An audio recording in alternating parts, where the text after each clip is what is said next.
In the heart of Paris, just after the turn of the century, there was a story whispered among travelers.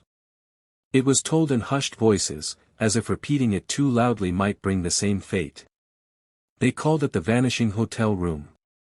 The story begins with a woman, a young English traveler named Margaret, who arrived in Paris with her mother.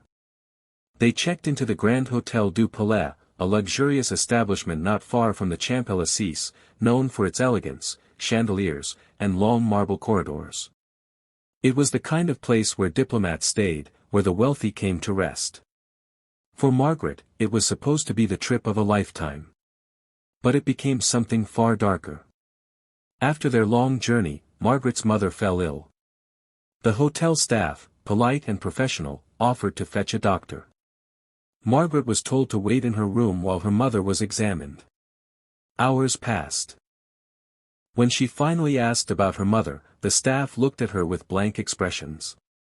No one remembered a sick Englishwoman. No one recalled checking in 2 guests that morning. Margaret's mother had simply vanished. At first, Margaret thought there had been some mistake. She insisted, showed her key, even pointed out the room where her mother had been resting.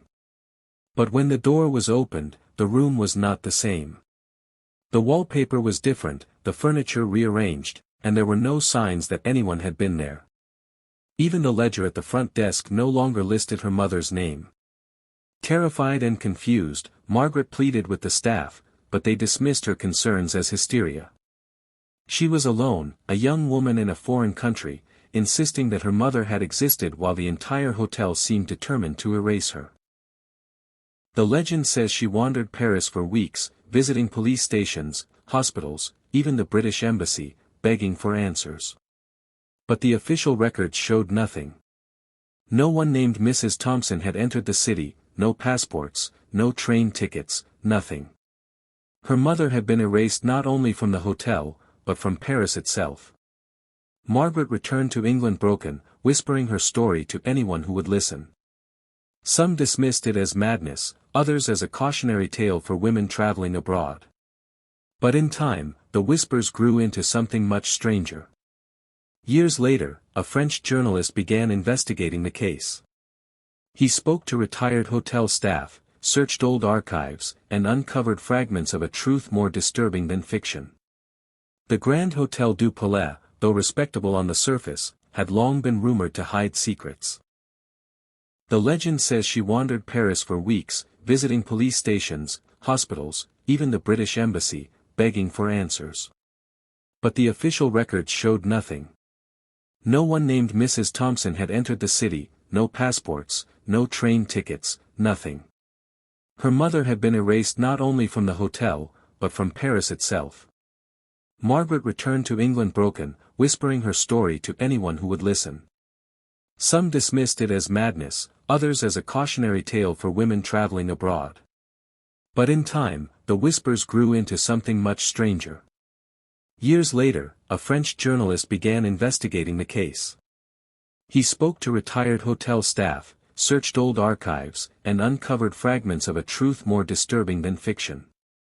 The Grand Hôtel du Palais, though respectable on the surface, had long been rumored to hide secrets.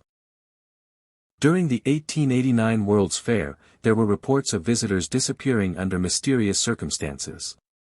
Some believed the hotel was involved in covering up outbreaks of plague or other diseases, quietly removing the sick to avoid panic.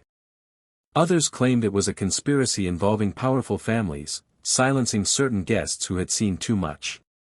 According to one account, Margaret's mother had shown early signs of bubonic plague, a disease Paris authorities were desperate to conceal. If news spread that the infection had reached the city, tourism and commerce would collapse. The story suggests that hotel staff, under orders, removed her mother immediately, destroyed her belongings, and altered the room overnight.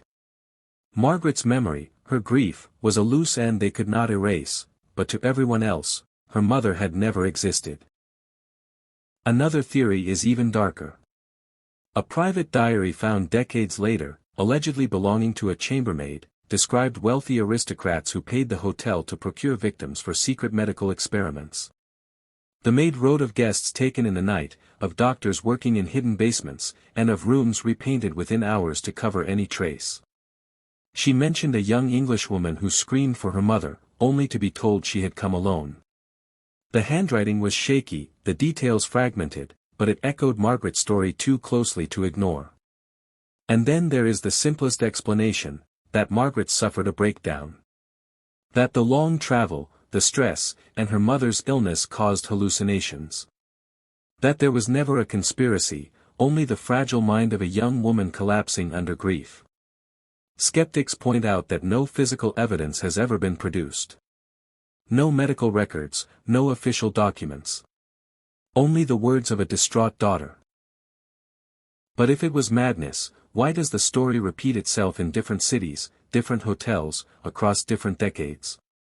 In Berlin, in 1910, a young man reported that his brother vanished after falling ill in a hotel. In Vienna, 1926, a woman claimed her husband disappeared under almost identical circumstances.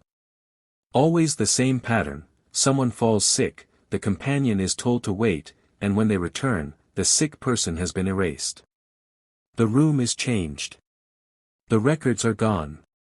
Only the survivor remembers. These tales became what we now call an urban legend, but the unsettling detail is how specific they are.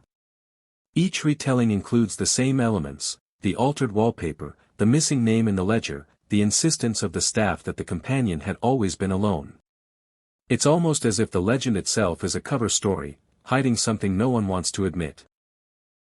Imagine it, traveling with someone you love, checking into a hotel, and within hours, they are gone. Not kidnapped in the night, not taken by force, but erased, like a chalkboard wiped clean. You know the truth, but everyone around you insists you are wrong. You question your own memory, your sanity. That is the terror of the vanishing hotel room. In modern times, the story still lingers. Some tourists in Paris claim they've stayed at the very hotel where it began, though the building has since been renovated, renamed, and branded as something new. Guides whisper to curious visitors that if they listen carefully at night, they might hear the faint sound of weeping in the old corridors. And every few years, a traveler posts online about a strange experience: missing luggage, changed rooms, staff who deny what they had said the day before. Are these coincidences, or echoes of something deeper? Psychologists call it a memory hole, a way our minds protect us from trauma by rewriting events. Historians argue it is propaganda, cities and institutions altering facts to maintain control. But storytellers know it is something older, something more primal: the fear of being gaslit by the world itself. The legend of the vanishing hotel room persists because it touches that deepest fear, not of monsters in the dark, but of reality itself betraying us. Was Margaret's mother taken by disease, by conspiracy, or by madness? We may never know. But the story reminds us that truth can vanish as easily as a guest in a hotel. One moment here, the next, erased. And when you next check into a hotel, alone in a strange city, ask yourself this: if someone you love disappeared overnight, would anyone believe you? Or would the world insist they were never there at all?